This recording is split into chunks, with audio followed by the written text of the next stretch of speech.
Hello everyone, आप देख रहे हो ऑल स्टडी इजली चैनल। आज हम पढ़ेंगे क्लास 10th का मोस्ट इम्पॉर्टेंट क्वेश्चन उत्सर्जन तंत्र।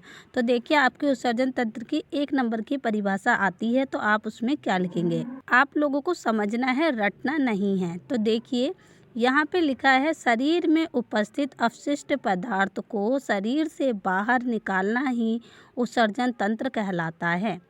तो अब इसको पहले समझिए, पहले लाइन को। शरीर में उपस्थित अपशिष्ट पदार्थ यानी कि बेकार पदार्थ, जैसे कि हम सुबह उठे, हमने नाश्ता किया, चाय पी, खाना खाया और भी बहुत सारे मटेरियल हमने खाए, तो उससे जो अच्छा मटेरियल था वो हमारी पूरी बॉडी में पहुंच गया, ठीक है, उससे हमें एनर्जी मिल गई।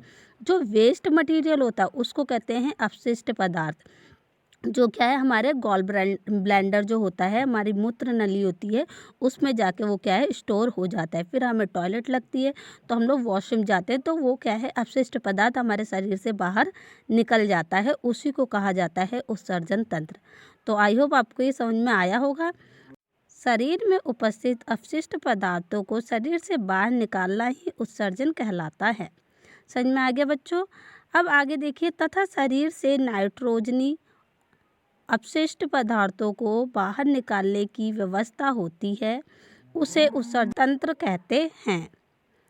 यह उत्सर्जन तंत्र शरीर में उपस्थित कोशिकाओं द्वारा जो अपशिष्ट उत्पन्न होता है, उसको शरीर से बाहर निकालने का कार्य करता है। यह थी उत्सर्जन तंत्र की परिभाषा। सिंपल सा आप 1 नंबर में लिखेंगे, शरीर में उपस्थित अपशिष्ट पदार्थों को शरीर से बाहर निकाल ही उत्सर्जन तंत्र कहलाता है।